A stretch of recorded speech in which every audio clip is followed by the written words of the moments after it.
Hello, Illinois. ILL. ILL.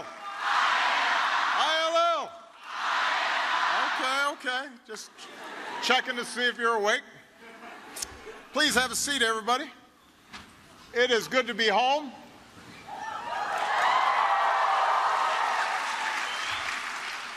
It's good to see corn,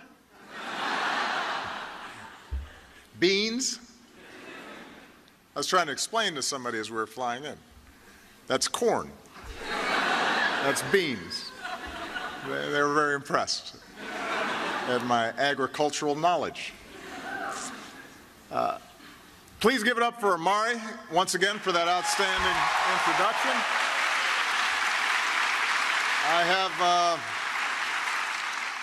have a bunch of good friends here today, including somebody who I served with, who is one of the finest senators in the country, and we're lucky to have him. Your senator, Dick Durbin, is here.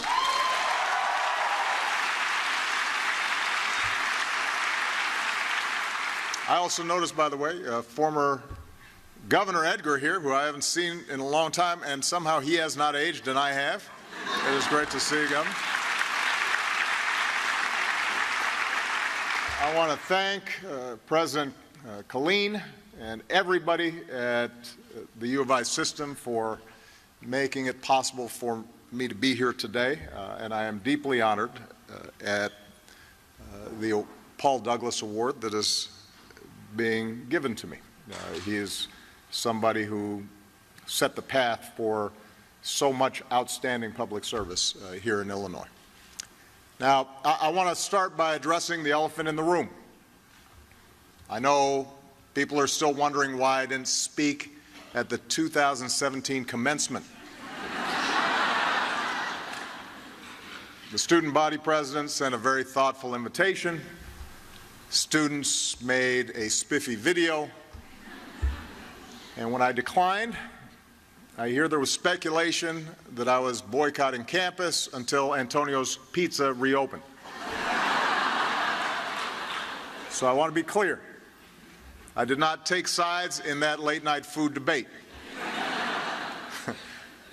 The truth is, after 8 years in the White House, I needed to spend some time one-on-one with Michelle if I wanted to stay married. And she says hello, by the way. I also wanted to spend some quality time with my daughters, who were suddenly young women on their way out the door.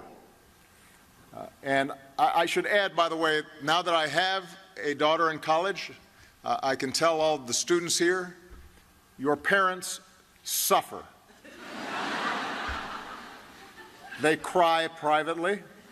It is brutal. So please call. Send a text.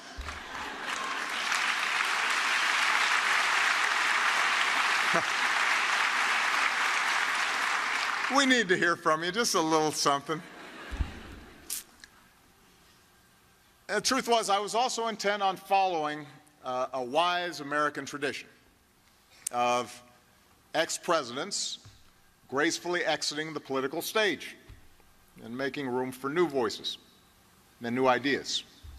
And we have our first president, George Washington, to thank for setting that example. After he led the colonies to victory as General Washington, there were no constraints on him, really. He was practically a god to those who had followed him into battle. There was no constitution, there were no democratic norms that guided what he should or could do.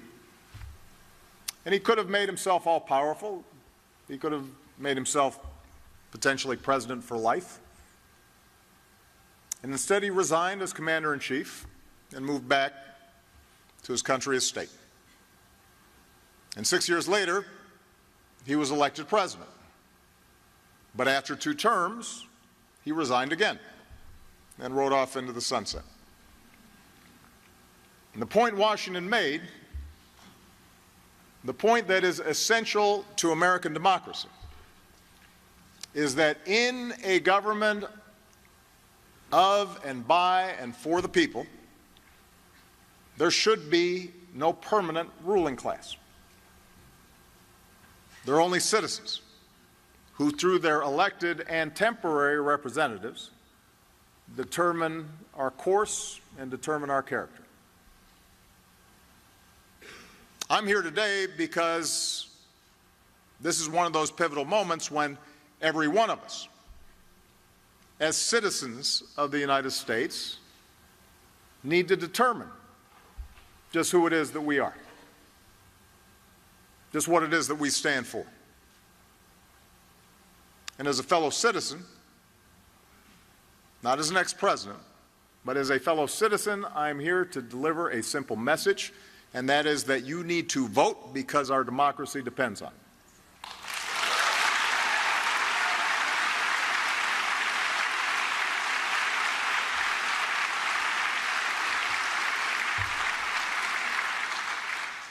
Now, some of you may think I'm exaggerating when I say this November's elections are more important than any I can remember in my lifetime.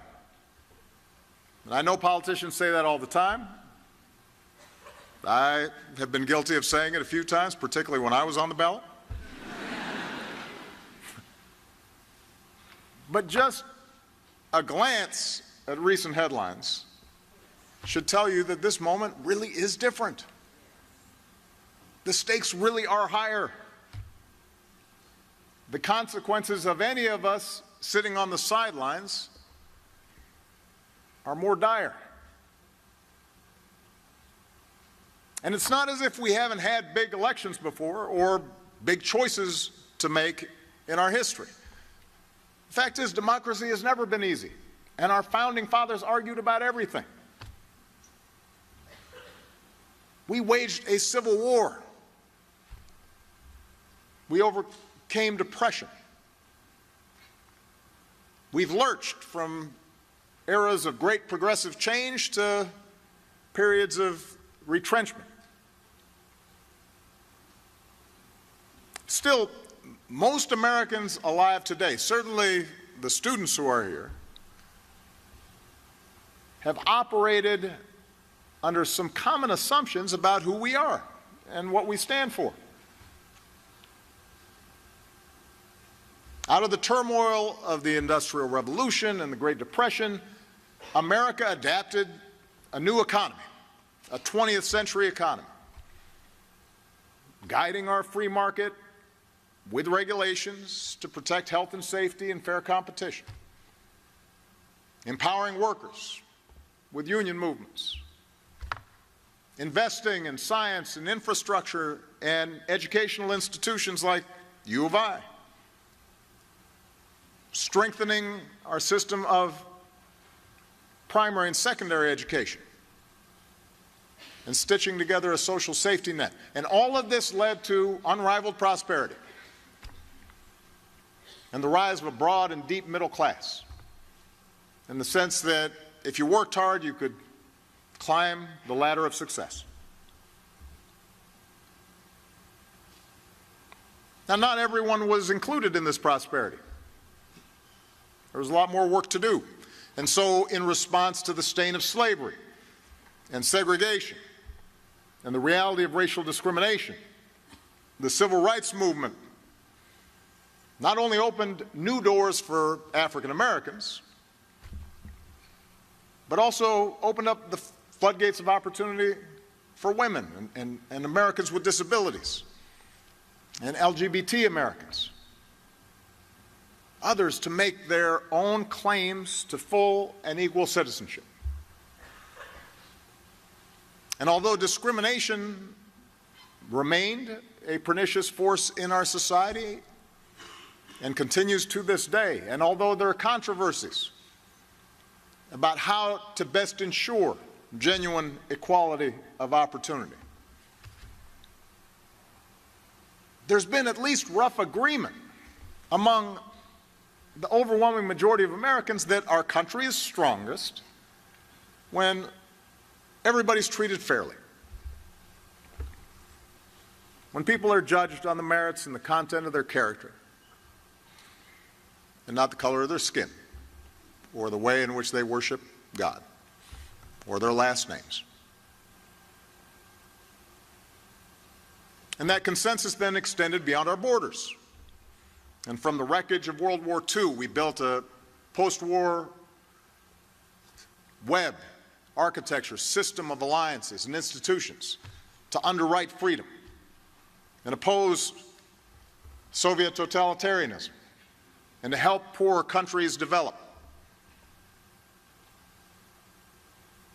And American leadership across the globe wasn't perfect.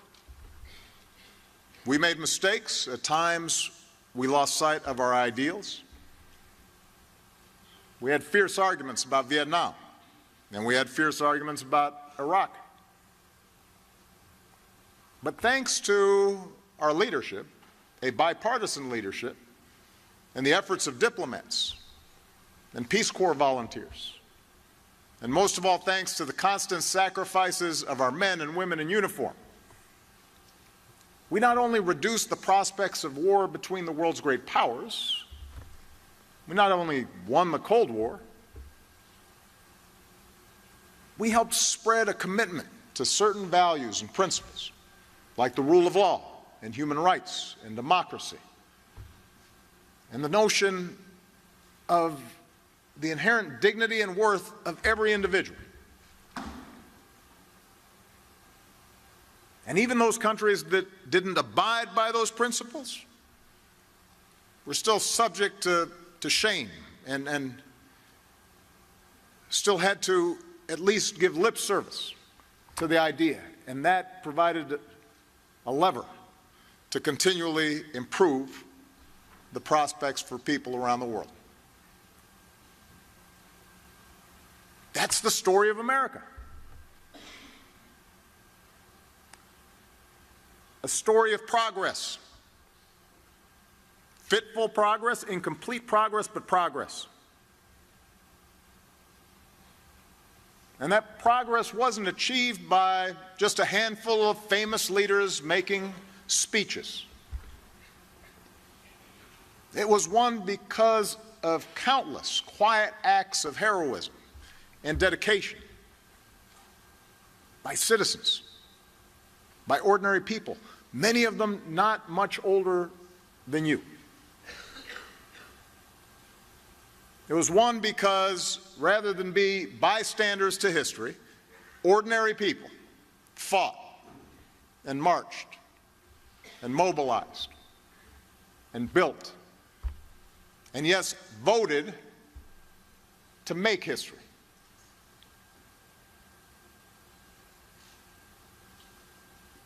Of course, there's always been another, darker aspect to America's story.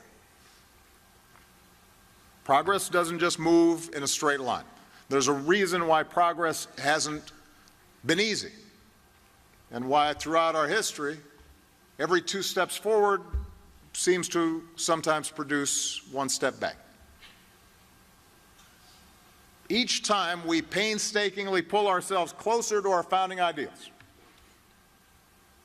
that all of us are created equal, endowed by our Creator with certain inalienable rights.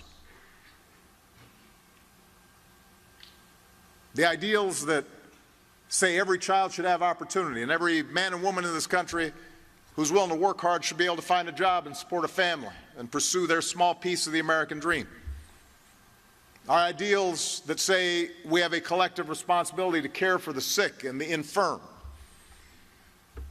and we have a responsibility to conserve the amazing bounty, the natural resources of this country and of this planet for future generations.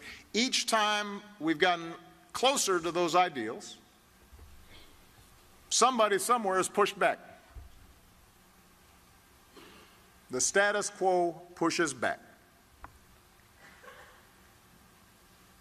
Sometimes the backlash comes from people who are genuinely, if wrongly, fearful of change.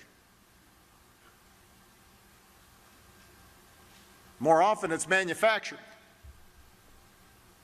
by the powerful and the privileged who want to keep us divided and keep us angry and keep us cynical because that helps them maintain the status quo and keep their power and keep their privilege. And you happen to be coming of age during one of those moments. It did not start with Donald Trump. He is a symptom, not the cause.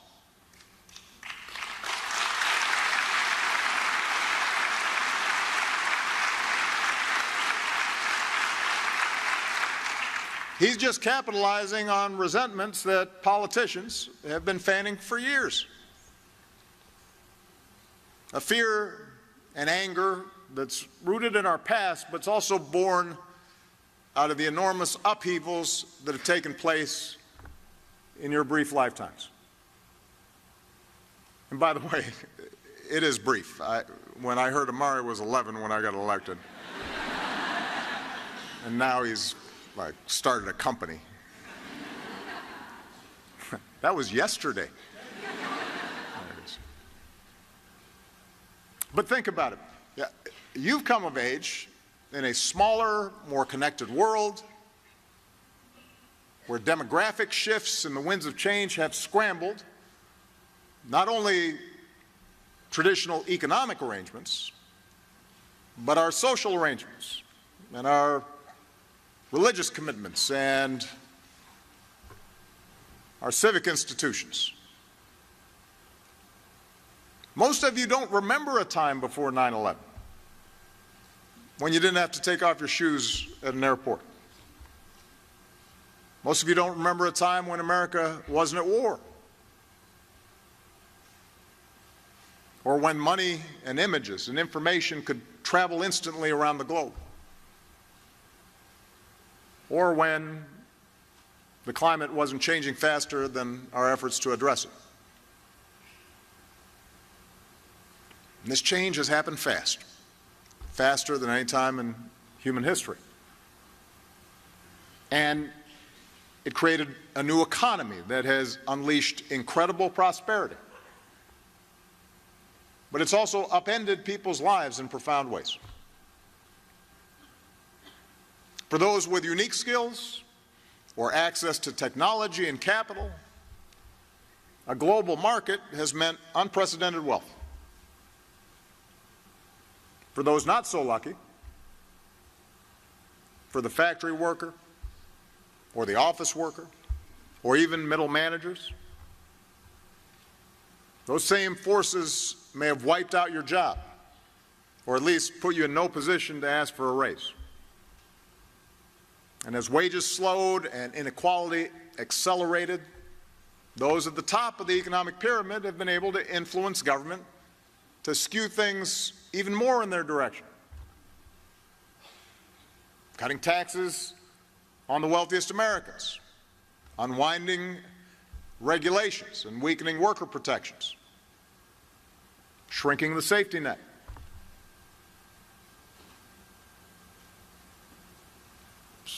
So you have come of age during a time of growing inequality, a fracturing of economic opportunity. And that growing economic divide compounded other divisions in our country: regional, racial, religious, cultural. It made it harder to build consensus on issues. It made politicians less willing to compromise, which increased gridlock, which made people even more cynical about politics. And then the reckless behavior of financial elites triggered a massive financial crisis 10 years ago this week, a crisis that resulted in the worst recession in any of our lifetimes and caused years of hardship for the American people, for many of your parents, for many of your families. Most of you weren't old enough to fully focus on what was going on at the time. But when I came into office in 2009, we were losing 800,000 jobs a month. 800,000. Millions of people were losing their homes. Many were worried we were entering into a second Great Depression. So we worked hard to end that crisis, but also to break some of these longer-term trends. And the actions we took during that crisis returned the economy to healthy growth and initiated the longest streak of job creation on record. And we covered another 20 million Americans with health insurance, and we cut our deficits by more than half, partly by making sure that people like me, who've been given such amazing opportunities by this country, pay our fair share of taxes to help folks coming up behind them.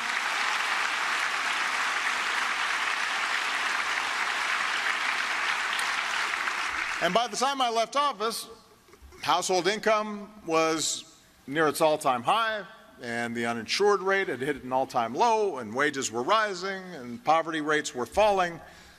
I mention all this just so when you hear how great the economy is doing right now, let's just remember when this recovery started.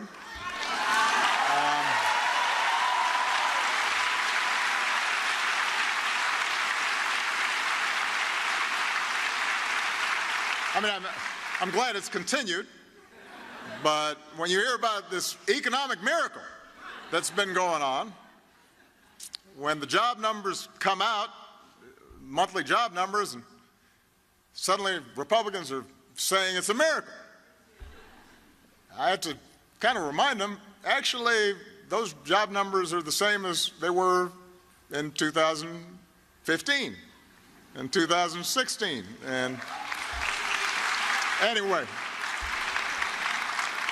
I digress.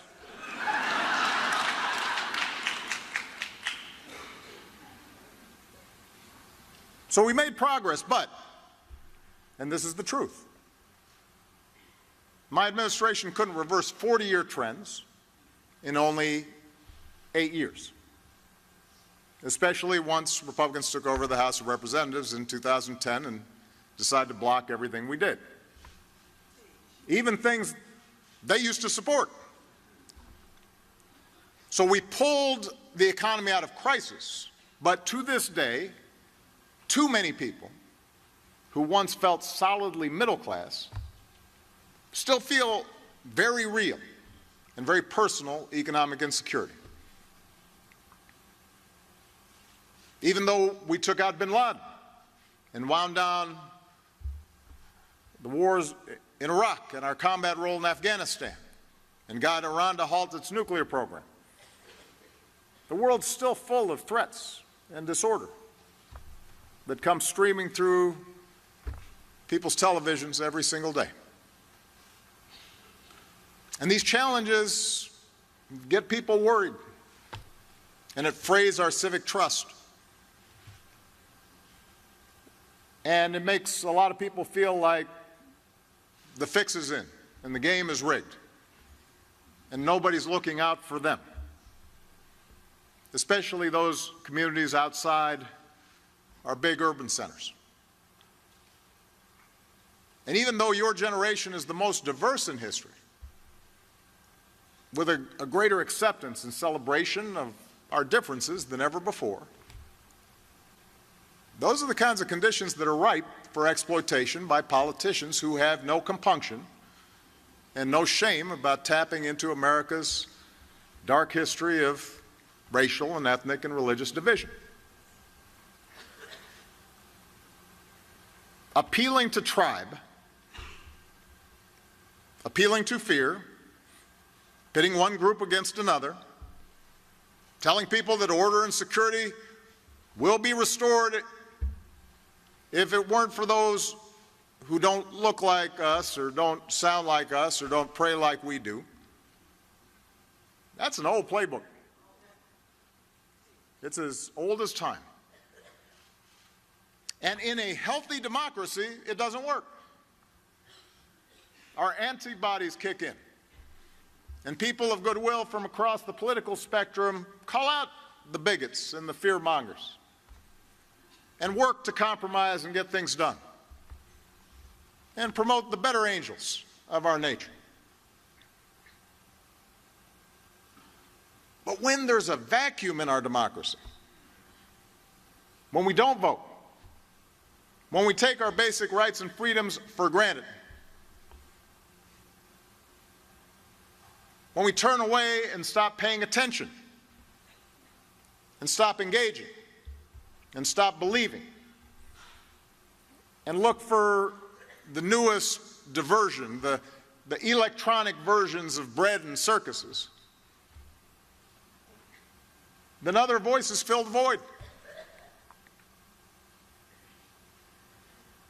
A politics of fear and resentment and retrenchment takes hold, and demagogues promise simple fixes to complex problems. No promise to fight for the little guy, even as they cater to the wealthiest and most powerful. No promise to clean up corruption and then plunder away. They start undermining norms that ensure accountability and try to change the rules to entrench their power further. And they appeal to racial nationalism that's barely veiled, if veiled at all.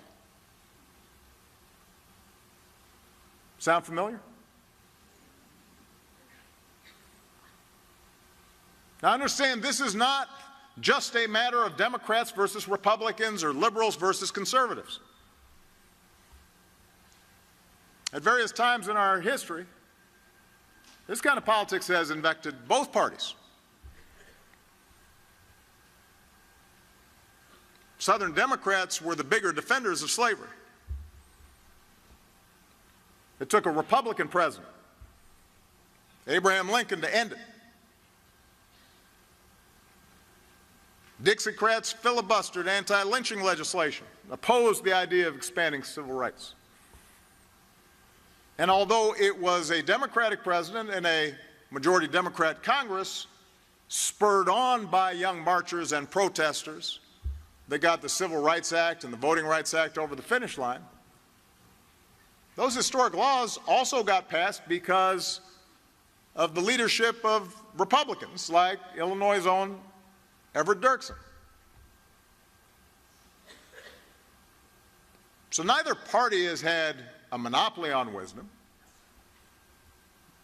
Neither party has been exclusively responsible for us going backwards instead of forwards.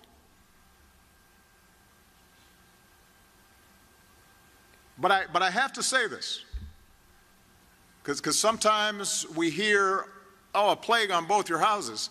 Over the past few decades, wasn't true when Jim Edgar was a governor here in Illinois, or Jim Thompson was governor. Got a lot of good Republican friends here in Illinois. But over the past few decades, the politics of division and resentment and paranoia has unfortunately found a home in the Republican Party. This Congress has championed the unwinding of campaign finance laws to give billionaires outside influence over our politics, systematically attacked voting rights to make it harder for young people and minorities and the poor to vote, handed out tax cuts without regard to deficits, slashed the safety net wherever it could, cast dozens of votes to take away health insurance from ordinary Americans, embraced wild conspiracy theories like those surrounding Benghazi or my birth certificate, rejected science, rejected facts on things like climate change, embraced a rising absolutism from a willingness to default on America's debt by not paying our bills to a refusal to even meet, much less consider, a qualified nominee for the Supreme Court because he happened to be nominated by a Democratic president. None of this is conservative.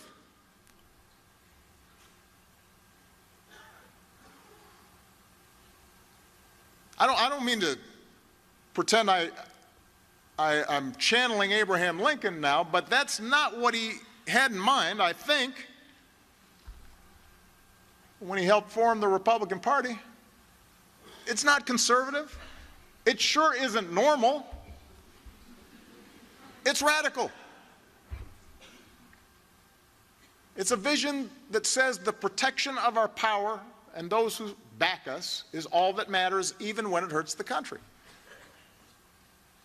It's a vision that says the few who can afford high-priced lobbyists and unlimited campaign contributions set the agenda. And over the past 2 years, this vision is now nearing its logical conclusion. So that with Republicans in control of Congress and the White House, without any checks or balances whatsoever, they've provided another $1.5 trillion in tax cuts to people like me who I promise don't need it and don't even pretend to pay for them. It's supposed to be the party supposedly of fiscal conservatism. Suddenly, deficits do not matter. Even though just 2 years ago, when the deficit was lower, they said, I couldn't afford to help working families or seniors on Medicare because the deficit was an existential crisis. What changed? What changed? They're subsidizing corporate polluters with taxpayer dollars, allowing dishonest lenders to take advantage of veterans and students and consumers again. They've made it so that the only nation on earth to pull out of the global climate agreement, it's not North Korea, it's not Syria, it's not Russia or Saudi Arabia, it's us, the only country. There are a lot of countries in the world. We're the only ones.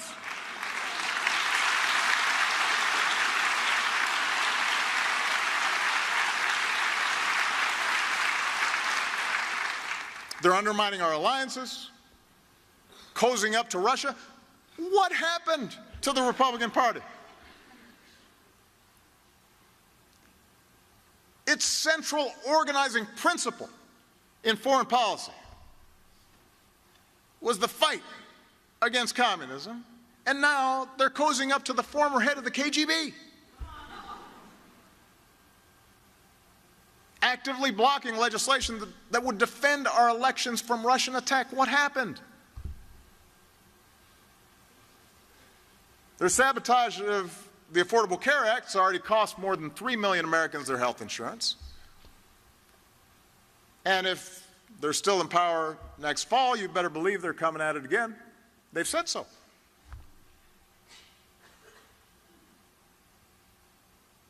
In a healthy democracy, there's some checks and balances on this kind of behavior, this kind of inconsistency. But right now, there's nothing. Republicans who know better in Congress, and they're there, they're quoted saying, yeah, we know this is kind of crazy, are still bending over backwards to shield this behavior from scrutiny or accountability or consequence. Seem utterly unwilling to find the backbone to safeguard the institutions that make our democracy work. And by the way, the claim that everything will turn out okay because there are people inside the White House who secretly aren't following the president's orders, that is not a check. I'm being serious here. That's not how our democracy is supposed to work. These people aren't elected. They're not accountable. They're not doing us a service by actively promoting 90% of the crazy stuff that's coming out of this White House and then saying, don't worry, we're preventing the other 10%. That's not how things are supposed to work. This is not normal. So these are extraordinary times, and they're dangerous times. But here's the good news. In 2 months, we have the chance, not the certainty, but the chance, to restore some semblance of sanity to our politics.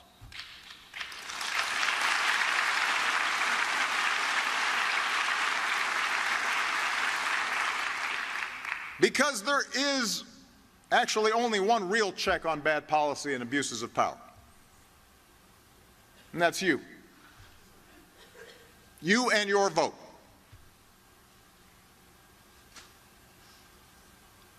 Look, Americans will always have disagreements on policy. This is a big country. It is a raucous country. People have different points of view. I happen to be a Democrat. I support Democratic candidates. I believe our policies are better and that we have a bigger, bolder vision of opportunity and equality and justice and inclusive democracy. We know there are a lot of jobs young people aren't getting a chance to occupy or aren't getting paid enough or aren't getting benefits like insurance. It's harder for young people to save for a rainy day, let alone retirement. So Democrats aren't just running on good old ideas like a higher minimum wage. They're running on good new ideas like Medicare for all, giving workers seats on corporate boards, reversing the most egregious corporate tax cuts to make sure college students graduate debt-free.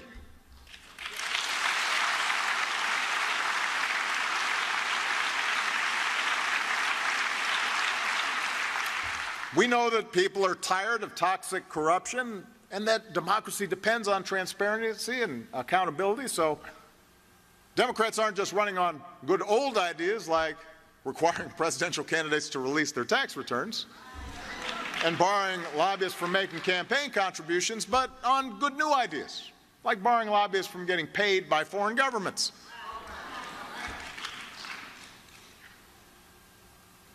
We know that climate change isn't just coming, it is here. So Democrats aren't just running on good old ideas like increasing gas mileage in our cars, which I did and which Republicans are trying to reverse, but on good new ideas like putting a price on carbon pollution. We know that in a smaller, more connected world, we can't just put technology back in a box. We can't just put walls up all around America. Walls don't keep out threats like terrorism or disease.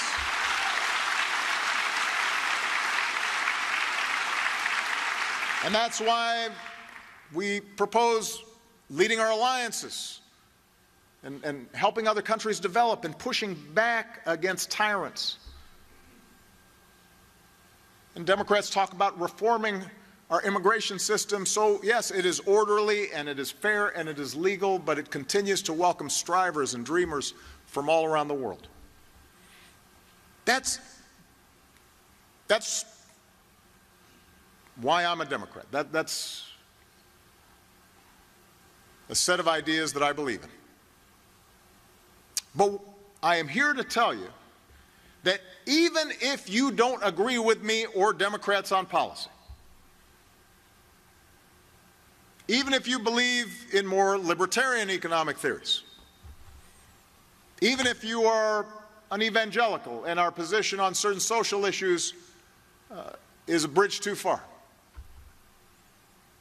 even if you think my assessment of immigration is mistaken and the Democrats aren't serious enough about immigration enforcement, I'm here to tell you that you should still be concerned with our current course and should still want to see a restoration of honesty and decency and lawfulness in our government.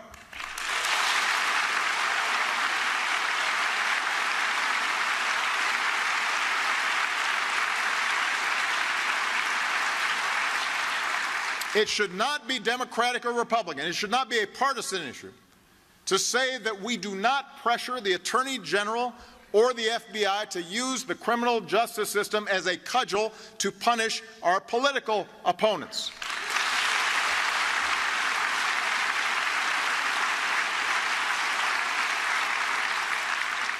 Or to explicitly call on the Attorney General to protect members of our own party from prosecution because an election happens to be coming up. I'm not making that up. That's not hypothetical. It shouldn't be Democratic or Republican to say that we don't threaten the freedom of the press because they say things or publish stories we don't like. I complained plenty about Fox News, but you never heard me threaten to shut them down or call them enemies of the people. It shouldn't be Democratic or Republican to say we don't target certain groups of people based on what they look like or how they pray. We are Americans. We're supposed to stand up to bullies, not follow them. We're supposed to stand up to discrimination. And we're sure as heck supposed to stand up clearly and unequivocally to Nazi sympathizers.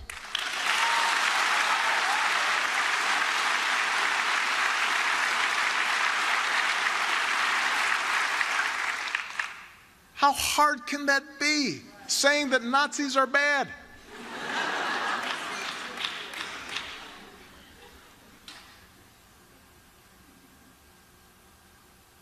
I'll be honest. Sometimes I get into arguments with progressive friends about what the current political movement requires. There are well-meaning folks passionate about social justice who think things have gotten so bad, the lines have been so starkly drawn, that we have to fight fire with fire. We have to do the same things to the Republicans that they do to us, adopt their tactics. Say whatever works. Make up stuff about the other side. I don't agree with that. It's not because I'm soft. It's not because I'm interested in promoting an empty bipartisanship. I don't agree with it because eroding our civic institutions and our civic trust, and making people angrier and yelling at each other and making people cynical about government, that always works better for those who don't believe in the power of collective action. You don't need an effective government or a robust press or reasoned debate to work when all you're concerned about is maintaining power. In fact, the more cynical people are about government, the angrier and more dispirited they are about the prospects for change, the more likely the powerful are able to maintain their power.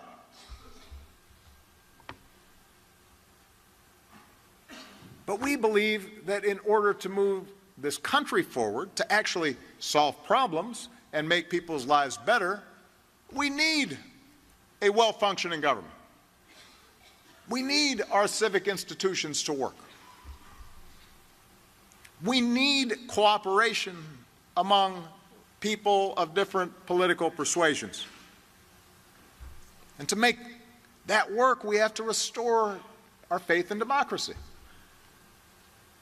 We have to bring people together, not tear them apart.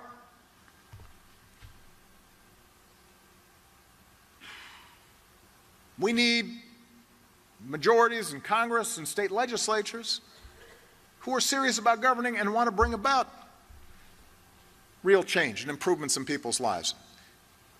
And we won't win people over by calling them names or dismissing entire chunks of the country as racist or sexist or homophobic. When I say bring people together, I mean all of our people. You know, this whole notion that has sprung up recently about Democrats needing to choose between trying to appeal to white working class voters or voters of color and women and LGBT Americans. That's nonsense. I don't buy that. I got votes from every demographic. We won by reaching out to everybody and competing everywhere and by fighting for every vote. And that's what we've got to do in this election and every election after that. And we can't do that if we immediately disregard what others have to say from the start because they're not like us, because they're white or they're black or they're a man or a woman or they're gay or they're straight. If we think that somehow there's no way they can understand how I'm feeling and therefore don't have any standing to speak on certain matters because we're only defined by certain characteristics. That doesn't work if you want a healthy democracy. We can't do that if we traffic in absolutes when it comes to policy. You know, to make democracy work, we have to be able to get inside the reality of people who are different, have different experiences, come from different backgrounds. We have to engage them even when it is frustrating. We have to listen to them, even when we don't like what they have to say. We have to hope that we can change their minds, and we have to remain open to them changing ours.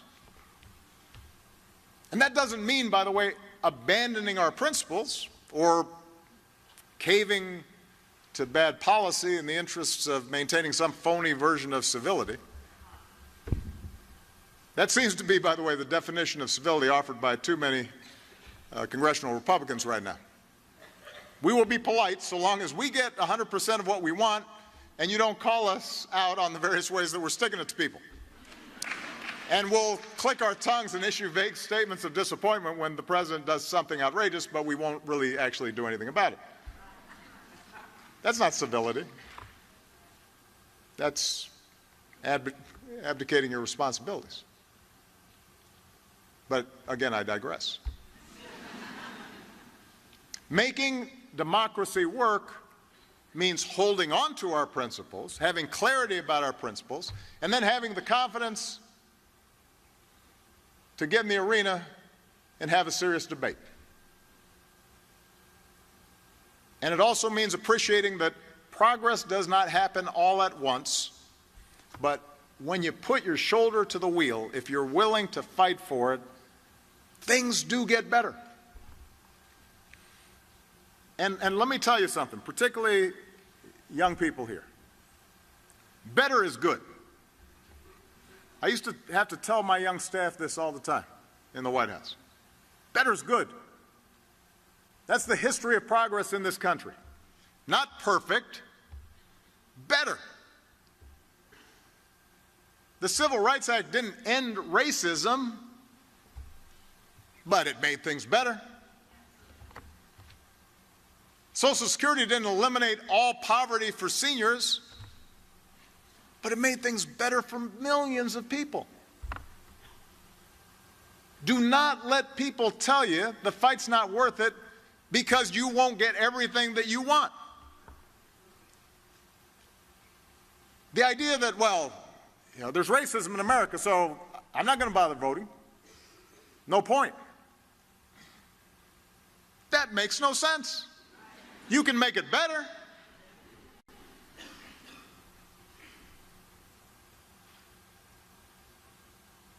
Better is always worth fighting for. That's how our founders expected this system of self-government to work. That through the testing of ideas and the application of reason and evidence and proof, we could sort through our differences and nobody would get exactly what they wanted, but it would be possible to find a basis for common ground. And that common ground exists. Maybe it's not fashionable to say that right now. It's hard to see it with all the nonsense in Washington, and it's hard to hear it with all the noise. But common ground exists. I have seen it. I have lived it. I know there are white people who care deeply about black people being treated unfairly. I have talked to them and loved them. And I know there are black people who care deeply about the struggles of white rural America. I'm one of them, and I have a track record to prove it. I know there are evangelicals who are deeply committed to doing something about climate change. I've seen them do the work. I know there are conservatives who think there's nothing compassionate about separating immigrant children from their mothers. I know there are Republicans who believe government should only perform a few minimal functions, but that one of those functions should be making sure nearly 3,000 Americans don't die in a hurricane and its aftermath.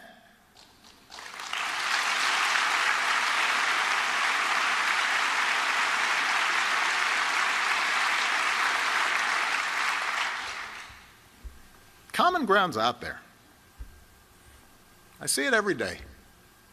Just how people interact, how people treat each other. You see it on the ball field. You see it at work.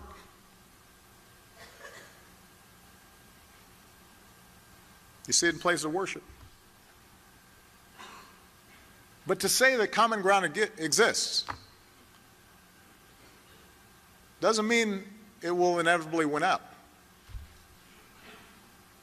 History shows the power of fear.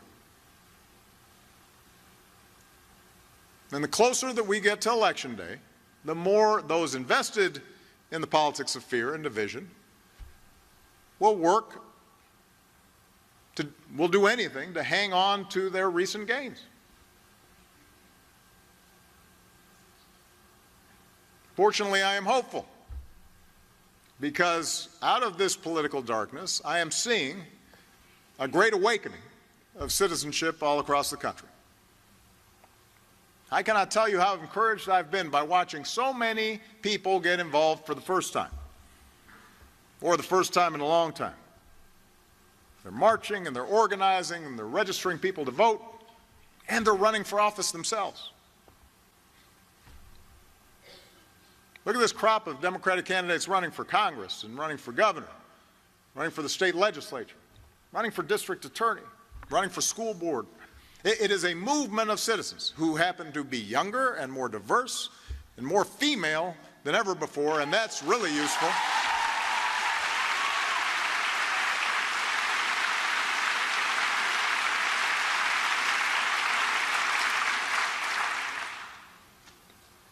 We need more women in charge. But we've got first-time candidates, we've got veterans of Iraq and Afghanistan, record numbers of women, Americans who previously maybe didn't have an interest in politics as a career, but laced up their shoes and rolled up their sleeves and grabbed a clipboard because they too believe this time's different. This moment's too important to sit out.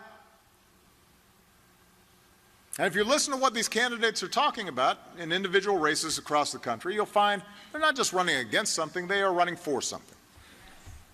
They're running to expand opportunity, and they're running to restore the honor and compassion that should be the essence of public service.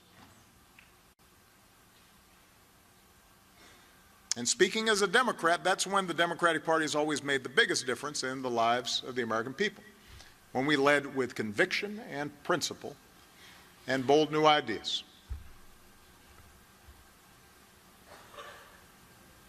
The antidote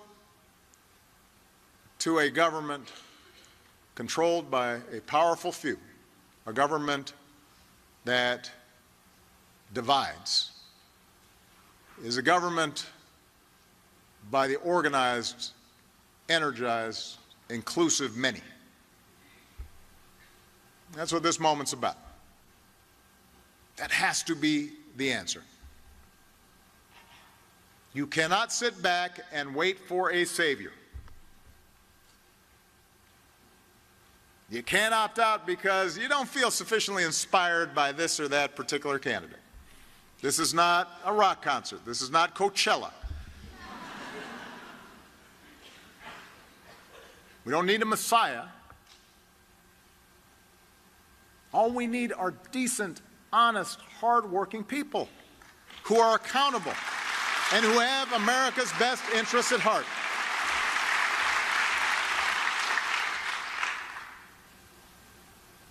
And they'll step up, and they'll join our government, and they will make things better if they have support. One election will not fix everything that needs to be fixed, but it will be a start. And you have to start it. What's going to fix our democracy is you.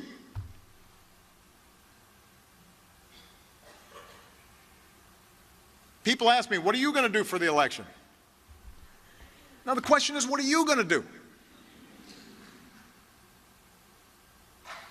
You're the antidote.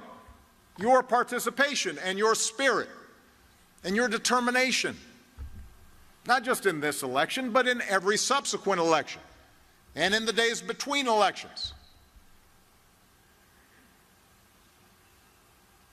Because in the end, the threat to our democracy doesn't just come from Donald Trump or the current batch of Republicans in Congress or the Koch brothers and their lobbyists, or too much compromise from Democrats, or Russian hacking. The biggest threat to our democracy is indifference. The biggest threat to our democracy is cynicism. A cynicism that led too many people to turn away from politics and stay home on Election Day. To all the young people who are here today, there are now more eligible voters in your generation than in any other, which means your generation now has more power than anybody to change things. If you want it, you can make sure America gets out of its current funk. If you actually care about it, you have the power to make sure we seize a brighter future. But to exercise that clout, to exercise that power, you have to show up. In the last midterms election, in 2014, fewer than 1 in 5 young people voted. 1 in 5. Not 2 in 5. Or 3 in 5. 1 in 5.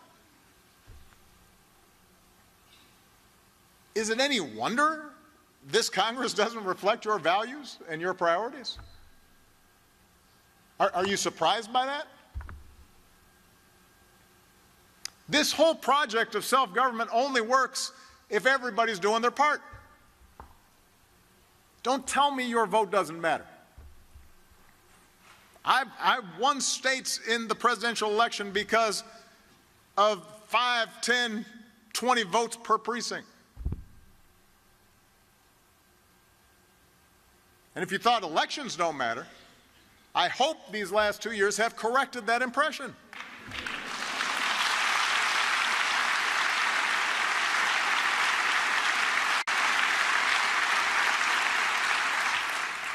So if you don't like what's going on right now, and you shouldn't,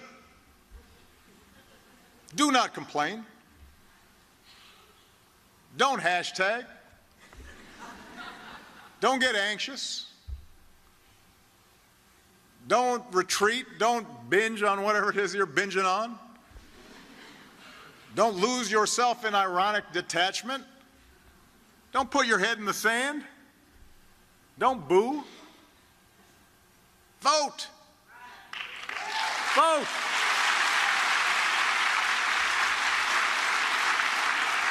If you are really concerned about how the criminal justice system treats African Americans, the best way to protest is to vote. Not just for senators and representatives, but for mayors and sheriffs and state legislators. .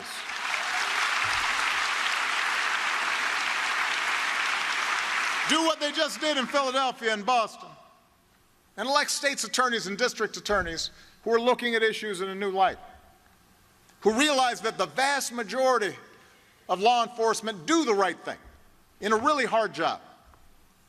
And we just need to make sure all of them do. If you're tired of politicians who offer nothing but thoughts and prayers after a mass shooting, you've got to do what the Parkland kids are doing. Some of them aren't even eligible to vote yet. They're out there working to change minds and registering people. And they're not giving up until we have a Congress that sees your lives as more important than a campaign check from the NRA. You've got to vote.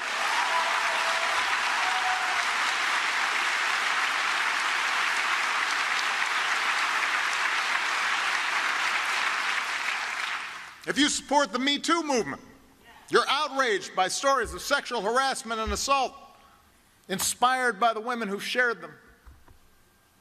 You've got to do more than retweet a hashtag. You've got to vote. Part of the reason women are more vulnerable in the workplace is because not enough women are bosses in the workplace. Which is why we need to strengthen and enforce laws that protect women in the workplace, not just from harassment, but from discrimination in hiring and promotion, and not getting paid the same amount for doing the same work. That requires laws. Laws get passed by legislators. You've got to vote.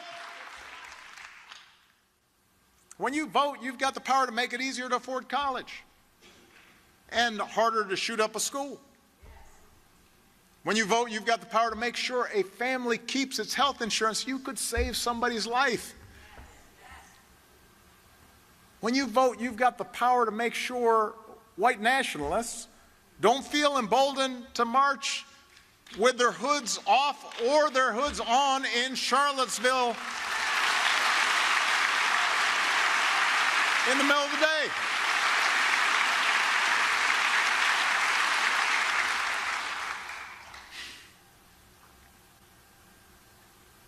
Minutes. 30 minutes of your time. Is democracy worth that?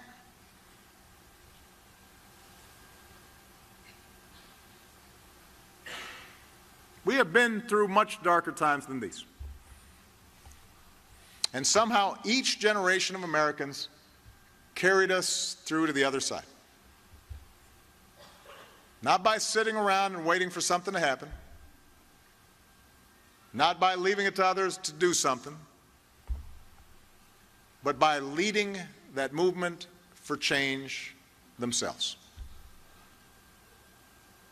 And if you do that, if you get involved and you get engaged and you knock on some doors and you talk with your friends and you argue with your family members and you change some minds and you vote, something powerful happens. Change happens.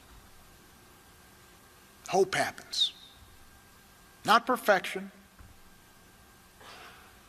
Not every bit of cruelty and sadness and poverty and disease suddenly stricken from the earth. There'll still be problems, but with each new candidate that surprises you with a victory that you supported, a spark of hope happens. With each new law that helps a kid read or helps a homeless family find shelter or helps a veteran get the support he or she has earned. Each time that happens, hope happens. With each new step we take in the direction of fairness and justice and equality and opportunity, hope spreads. And that can be the legacy of your generation. You can be the generation that at a critical moment stood up and reminded us just how precious this experiment in democracy really is.